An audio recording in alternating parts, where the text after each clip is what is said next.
Class 10 geography का first chapter संसाधन एवं विकास। इस चैप्टर का आज हम सेकेंड पार्ट इस वीडियो में डिस्कस करने वाले हैं।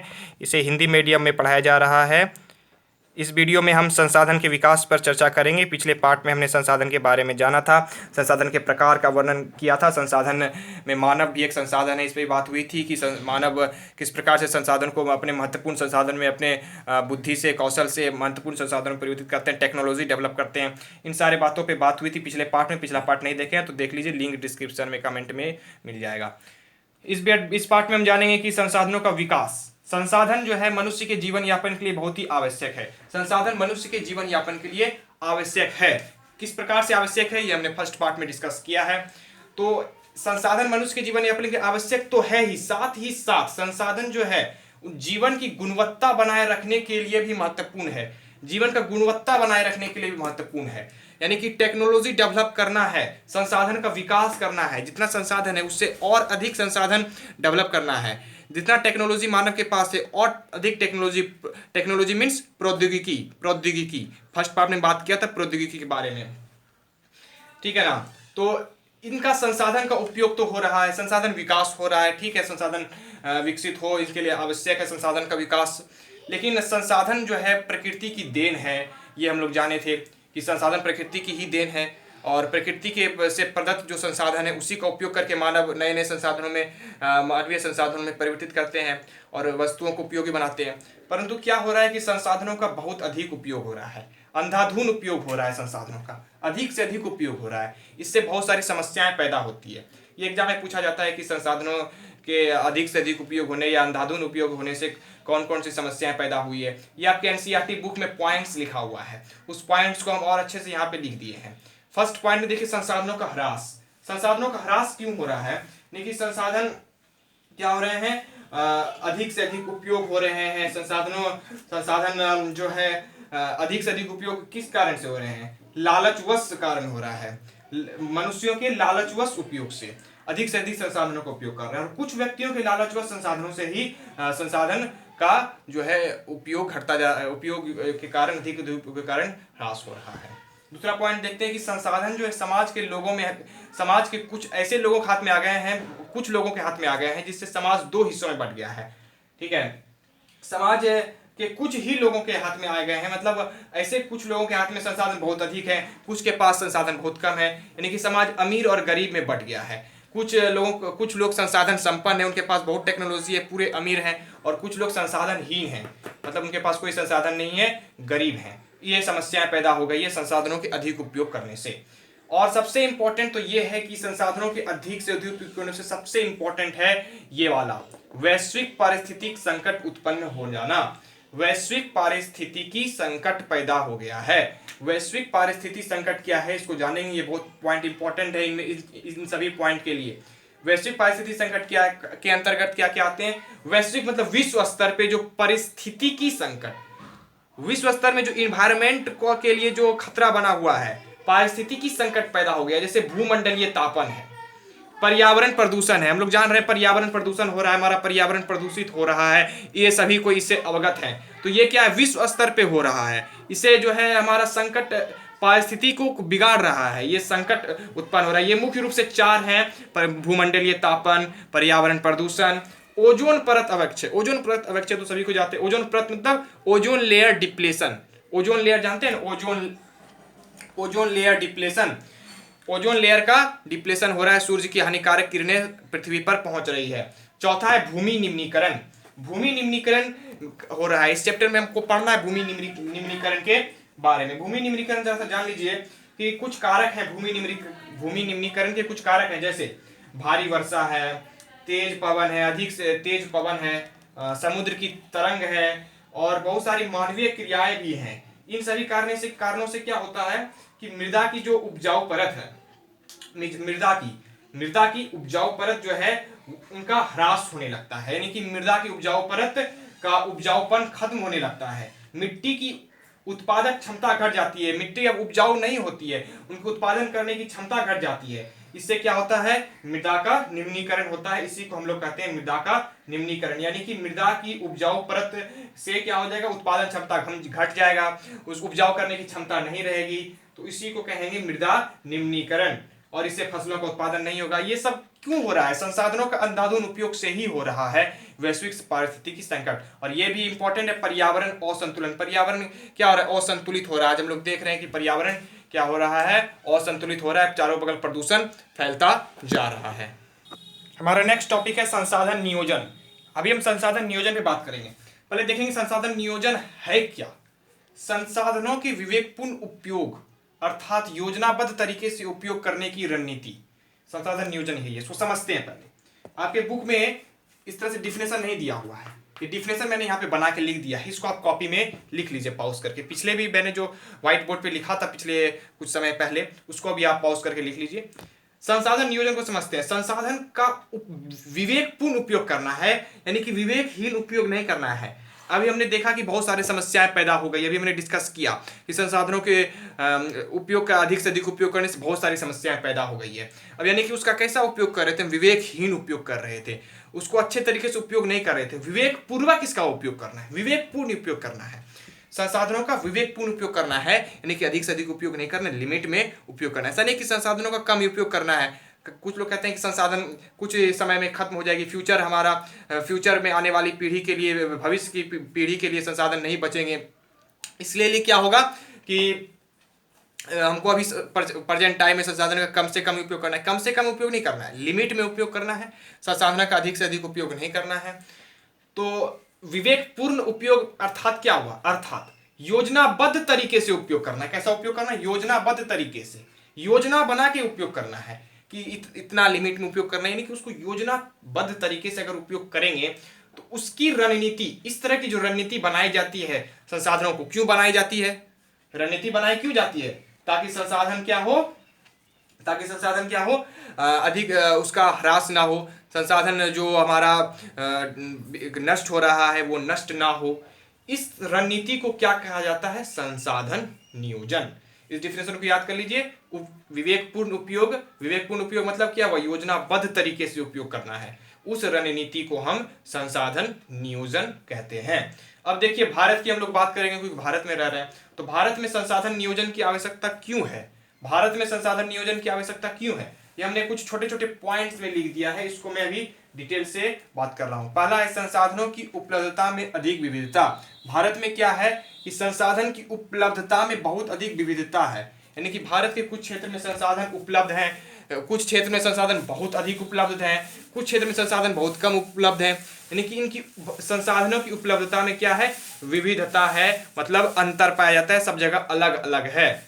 विविधता है यानी ठीक है, सब जगह अलग अलग तरह के संसाधन हैं। एग्जाम्पल के थ्रू समझिए, जैसे भारत में झारखंड है, मध्य प्रदेश है, छत्तीसगढ़ है। इन सभी क्षेत्रों में क्या है? खनिज और कोयले का प्रचुर भंडार है। खनिज और कोयले उन क्षेत्रों में बहुत अधिक पाए जाते हैं। खनिज कोयले क्या है? संसाधन ही है। कौन संसाधन है, यानी कि संसाधन के किस प्रकार के अंतर्गत आते हैं, वो फर्स्ट पार्ट में हमने डिस्कस किया था। तो इन क्षेत्र में संसाधन में कौन संसाधन? खनिज और कोयला, इसकी बहुत अधिक पर्याप्त मात्रा में उपलब्ध है ये संसाधन। लेकिन भारत से कुछ दूसरे क्षेत्र में चले जाइए, कई क्षेत्र में बहुत कम संसाधन है। तो इसके लिए क्या जरूरी है कि योजना बना के उपयोग करना है, योजनाबद्ध तरीके से उपयोग करना, ताकि सब जगह इक्वल उपयोग हो सके और संसाधन का अधिक उपयोग ना हो सके। उस क्षेत्र में संसाधन अधिक है, ठीक है, झारखंड में, छत्तीसगढ़ में संसाधन अधिक है, मध्य प्रदेश में, तो वहां पे उस संसाधन का अधिक उपयोग होगा। लेकिन कुछ दूसरे क्षेत्र में जहां संसाधन कम है, वहां संसाधन का बहुत कम उपयोग होगा। तो इसलिए क्या करना चाहिए कि संसाधनों का योजनाबद्ध तरीके से उपयोग करना चाहिए। एक और एग्जांपल देखिए, अरुणाचल प्रदेश में क्या है? जल संसाधन बहुत अधिक मात्रा में है, ठीक है। और राजस्थान में है पवन ऊर्जा, सौर ऊर्जा, इसकी बहुत तायत है, बहुत अधिक मात्रा में उपलब्ध है राजस्थान में पवन ऊर्जा और सौर ऊर्जा। लेकिन राजस्थान में क्या है? जल संसाधन नहीं है। तो कुछ ऐसे क्षेत्र हैं जहाँ पे बहुत अधिक संसाधन है, कुछ क्षेत्र हैं जहाँ पे बहुत कम संसाधन है या लगभग नहीं के बराबर संसाधन है। तो ये प्रचुरता में विविधता है, इसलिए उसका क्या बनाना चाहिए? योजनाबद्ध तरीके से उपयोग करना चाहिए, ताकि सभी इक्वल यूज कर सके और कहीं ज्यादा अधिक ना हो सके, कहीं ज्यादा कम ना हो सके। इससे संसाधन का ह्रास नहीं होगा। इसके लिए संसाधन नियोजन क्या है? आवश्यक है। कुछ क्षेत्रों में संसाधन की प्रचुरता है, परंतु कुछ क्षेत्र में कमी है, ये हमने भी समझा ही दिया। और एग्जाम्पल देख लीजिए, जैसे लद्दाख का शीत मरुस्थल क्या है? देश के भागों से अलग थलग रहता है। लद्दाख का देश का जो पार्ट है उसमें थोड़ा अलग थलग पड़ा रहता है, परंतु यहाँ क्या है कि सांस्कृतिक विरासत का धनी है। लद्दाख का जो शीत मरुस्थल है वो सांस्कृतिक विरासत का धनी है। यहाँ पे इस क्षेत्र में जो है क्या जल जो है आधारभूत अवसंरचना तथा कुछ महत्वपूर्ण संसाधनों की क्या कमी है। कहाँ पे? लद्दाख में क्या है? खनिजों की कमी है, लेकिन वहाँ सांस्कृतिक विरासत का धनी है। कुछ जो आधारभूत संसाधन है, बहुत बेसिक संसाधन है, वो भी वहाँ पे लद्दाख में उपलब्ध नहीं है। तो इस प्रकार हम क्या देखते हैं, कोई क्षेत्र में संसाधन अधिक मात्रा में उपलब्ध है, कहीं संसाधन में प्रचुरता है, परंतु कुछ क्षेत्र में क्या है? कमी है। और वहाँ यहाँ तक कि कुछ क्षेत्र संसाधनों की उपलब्धता में आत्मनिर्भर है, वो आत्मनिर्भर है, दूसरे क्षेत्र से उनको संसाधन लाने की आवश्यकता नहीं है। इसलिए क्या है कि आत्मनिर्भर होने का मुख्य कारण क्या है कि वहाँ पे संसाधन अधिक से अधिक उपलब्ध है, जिससे कि उन संसाधनों का उस क्षेत्र में अधिक से अधिक उपयोग होगा। इसीलिए विवेकपूर्ण उपयोग करना, योजनाबद्ध तरीके से उपयोग करना, इसके लिए भारत में संसाधन नियोजन बहुत ही आवश्यक है। अगला टॉपिक है हमारा कि संसाधन नियोजन तो भारत में आवश्यक है, लेकिन इसके कुछ सोपान भी हैं। यहाँ पे एक बहुत इंपॉर्टेंट क्वेश्चन पूछा जाता है। क्वेश्चन है, भारत में संसाधन नियोजन के कौन कौन से सोपान है। ये आपको वीडियो में दिख रहा होगा, क्वेश्चन लिखा हुआ है, भारत में संसाधन नियोजन के कौन कौन से सोपान हैं। तो उसका आंसर लिखने के लिए हम लोग लिखेंगे भारत में संसाधन नियोजन के निम्नलिखित सोपान हैं। फर्स्ट पॉइंट यहाँ पे है। फर्स्ट पॉइंट में देखेंगे कि फर्स्ट सोपान क्या है कि देश के विभिन्न प्रदेशों में संसाधनों की पहचान कर उनकी तालिका बनाना। अब देखिए कि हम लोग संसाधन नियोजन में हमने देखा कि कुछ क्षेत्र क्या है कि संसाधन विविधता है, यानी कि कुछ क्षेत्र में संसाधन अधिक मात्रा में उपलब्ध है, वहीं कुछ क्षेत्र में संसाधन बहुत ही कम है। यानी कि संसाधन में विविधता के कारण संसाधन कहीं अधिक है, कहीं कम है। तो उसके लिए क्या करना है, एक ऐसा तालिका बनाना है जहाँ की पता चल सके कहाँ पे अधिक है, कहाँ पे कम है। उस आधार पे संसाधन का इक्वल यूज करना है। देश के विभिन्न प्रदेशों में जितने भी प्रदेश हैं देश के, जहाँ पे संसाधन कम हो, अधिक हो, मीडियम में हो, सबका उसका संसाधनों की पहचान कर, संसाधन कितना वहाँ पे है, किस किस प्रकार के संसाधन है, किस संसाधन के अंतर्गत कौन से संसाधन आते हैं, उसको पहचान करना है और उसका तालिका बनाना है। ये फर्स्ट सोपान हो गया। अब इसके करने के लिए क्या करना पड़ेगा, यहाँ पे मैंने डैश देके लिखा है, इसके करने के लिए क्या करना पड़ेगा कि इस कार्य में क्या करना पड़ेगा, क्षेत्रीय सर्वेक्षण, मानचित्र बनाना और संसाधनों की गुणात्मक एवं मात्रात्मक अनुमान लगाना व मापन करना, ये सभी कार्य शामिल हैं। कौन कौन कार्य? फर्स्ट है क्षेत्रीय सर्वेक्षण, किसी एक क्षेत्र का, कोई एक विशेष क्षेत्र का। पहले जैसे हमने एग्जांपल दिया था छत्तीसगढ़, मध्य प्रदेश। अब उस राज्य में, जो भी राज्य की बात हो रही है, उस राज्य के जो स्पेशल कोई पार्टिकुलर क्षेत्र है, उस क्षेत्र का सर्वेक्षण करना है। तो उस क्षेत्र का सर्वेक्षण करने, क्योंकि एक साथ तो सभी राज्य का सर्वेक्षण हो नहीं सकेगा, इसके लिए क्षेत्रीय सर्वेक्षण जरूरी है। और उनका तालिका बनाने के लिए सबसे पहले क्या बनाना पड़ेगा, मानचित्र बनाना। मानचित्र पर आधारित कार्य करना, अर्थात मानचित्र में लेबल करना कि इस क्षेत्र में संसाधन अधिक है, इस क्षेत्र में संसाधन कम है। मानचित्र बनाना हो गया। और संसाधनों की गुणात्मक एवं मात्रात्मक अनुमान लगाना। संसाधनों का गुणात्मक मतलब संसाधन में क्या गुणवत्ता पाई जा रही है उस क्षेत्र में, संसाधन के उस क्षेत्र में जो संसाधन पाए जा रहे हैं उसमें क्या गुण है, उनमें क्या मात्रा पाई जा रही है। मात्रात्मक अनुमान यानी कि मात्रा पर आधारित अनुमान, क्या संसाधन की गुण है, उनमें क्या मात्रा पाई जा रही है, किस उस संसाधन में किस किस चीज़ों की मात्रा है, इसका अनुमान लगाना। और वह मापन करना, किसका मापन करना, यही गुणात्मक और मात्रात्मक जो संसाधन में पाई जा रही है उसका अनुमान लगा के उसका मापन करना। ये किसके कार्य हो गए, फर्स्ट सोपान के कार्य हो गए, जो विभिन्न प्रदेशों का जो है क्या करना है, संसाधन का पहचान करना है और पहचान करके तालिका बनाना है। ये संसाधन के सोपान हैं। सेकेंड यहाँ पे देख रहे हैं, संसाधन विकास योजनाएं लागू करना। संसाधन को किस प्रकार से विकसित किया जाए उसके लिए योजनाएं लागू करना। अब योजना लागू करने के लिए, संसाधन को विकसित करने के लिए क्या करना पड़ेगा, इसके लिए प्रौद्योगिकी मतलब टेक्नोलॉजी, कौशल और संस्थागत नियोजन ढांचा तैयार करना। प्रौद्योगिकी डेवलप करना है, टेक्नोलॉजी डेवलप करना है, उसके लिए ढांचा तैयार करना है, कौशल और संस्थागत नियोजन ढांचा तैयार करना। संस्था के अंतर्गत नियोजन का कार्य करना, उसके लिए ढांचा तैयार करना, उसका बेसिस, उसका आधार बनाना। ये हो गया संसाधनों का विकास करने के, योजना लागू करने के तरीके। सेकेंड सोपान। थर्ड सोपान में संसाधन विकास योजनाओं और राष्ट्रीय विकास योजनाओं में समन्वय स्थापित करना। संसाधन का जो विकास हो रहा है और राष्ट्र का जो विकास हो रहा है उनमें जो है समन्वय स्थापित करना, दोनों को कोरिलेट करना है। संसाधन का जो विकास का योजना है कि हम संसाधन किस प्रकार से विकसित करें, और राष्ट्र का विकास तो एक बहुत ही इंपॉर्टेंट टर्म है, राष्ट्र का विकास करना बहुत जरूरी है। इन दोनों योजनाओं को अगर साथ में कोरिलेट करके कार्य किया जाए तो संसाधन विकसित होगा और संसाधन नियोजन के जो सोपान है वो सफल होंगे। इनमें कोरिलेशन स्थापित करना, समन्वय स्थापित करना। तो ये था भारत में संसाधन नियोजन के कौन कौन से सोपान हैं। अगला टॉपिक है हमारा संसाधन संरक्षण। अब तक हमने जो भी बातें की कि संसाधन जो है ह्रास हो रहा है, संसाधन को हम लोग को बचाना है, इसके लिए क्या करना पड़ेगा, संसाधन का संरक्षण करना पड़ेगा। संसाधन का बहुत ज्यादा उपयोग हो रहा है, विवेकहीन उपयोग हो रहा है, इसके लिए संसाधन संरक्षण महत्वपूर्ण हो जाता है। तो संसाधन संरक्षण को जानते हैं। संसाधन संरक्षण क्या है, इसका डिफिनेशन के रूप में देखें तो संसाधनों का सावधानी पूर्वक सोच विचार कर उपयोग में लाना। संसाधन को संरक्षित करना ही संसाधन संरक्षण है, ये तो बात सही है, लेकिन संसाधन को संरक्षित कैसे करेंगे, उसका सावधानी पूर्वक उपयोग करना है, अधिक से अधिक उपयोग नहीं करना है, सावधानी पूर्वक उपयोग करना है, सोच विचार कर उपयोग करना है कि संसाधन के संरक्षित करने से क्या क्या इसका इफेक्ट पड़ सकता है और दूसरे ऑर्गेनिजम्स पे, दूसरे लोगों पे, दूसरे पशुओं क्षेत्रों पर क्या इसके जो इन्वायरमेंट पे क्या असर पड़ सकता है, इसका सोच विचार कर उपयोग करना है, इसका सावधानी पूर्वक उपयोग करना है। और साथ ही साथ नवीकरण के लिए उपयुक्त समय देना है, ये पुनः नवीकृत हो जाए। ये नवीकरणीय संसाधन में आपने पढ़ा होगा, नवीकरणीय संसाधन फर्स्ट पार्ट में मैंने बताया था। अगर नहीं देखें फर्स्ट पार्ट तो मैंने बताया, लिंक दिया हुआ है डिस्क्रिप्शन कमेंट सब में। तो उसके नवीकरण के लिए उपयुक्त समय देना ताकि वो संसाधन पुनः नवीकृत हो जाए, इसी को संसाधन संरक्षण करते हैं। साथ ही साथ संसाधन संरक्षण साथ ही साथ क्या है, योजनाबद्ध तरीके से इसका उपयोग भी करना है। क्या है, योजनाबद्ध और समुचित उपयोग करना है।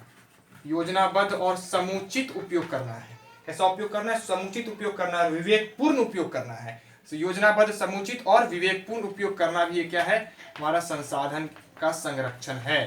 विवेकपूर्ण उपयोग भी संसाधन का संरक्षण है, यानी कि संसाधन को बचा के रखना। किसके लिए, भावी पीढ़ी के लिए बचा के रखना है, भविष्य में आने वाली पीढ़ी के लिए संसाधन को बचा के रखना है। इसके लिए संसाधन क्या है, महत्वपूर्ण है। और क्या है, संसाधन क्यों आवश्यक है, इसकी भी बात होगी। पहले जानते हैं कि गांधी जी ने क्या कहा संसाधन के संरक्षण पर। गांधी जी ने क्या किया, इन बातों को आप थोड़ा नोट डाउन कर लीजिए। गांधी जी ने संसाधन संरक्षण पर अपनी चिंता बताई है। चिंता को किस प्रकार से व्यक्त किया है, गांधी जी ने कहा, हमारे पास हर व्यक्ति की आवश्यकता पूरी करने के लिए बहुत कुछ है। हमारे पास हर व्यक्ति की आवश्यकता पूर्ति करने के लिए बहुत कुछ है, लेकिन किसी के लालच की संतुष्टि के लिए नहीं। अर्थात हमारे पास पेट भरने के लिए बहुत है, लेकिन पेटी भरने के लिए नहीं। क्या कहा है, ये कहा है गांधी जी ने संसाधन संरक्षण पर अपनी चिंता के रूप में, इन शब्दों में अपनी चिंता को व्यक्त किया है। उनके अनुसार क्या है, गांधी जी के अनुसार क्या है कि विश्व स्तर पे जो है संसाधन ह्रास हो रहा है, और इस संसाधन ह्रास होने के लिए कौन जिम्मेदार है, लालची और स्वार्थी व्यक्ति ही जिम्मेदार है। आधुनिक प्रौद्योगिकी की शोषणात्मक प्रवृत्ति जिम्मेदार है। गांधी जी के अनुसार कौन कौन जिम्मेदार है, लालची और स्वार्थी व्यक्ति जिम्मेदार है। आधुनिक प्रौद्योगिकी की शोषणात्मक प्रवृत्ति, आधुनिक मतलब जो मॉडर्न है और प्रौद्योगिकी मतलब टेक्नोलॉजी, मॉडर्न टेक्नोलॉजी का जो शोषणात्मक प्रवृत्ति है, शोषण करने की प्रवृत्ति है, ये जिम्मेदार है।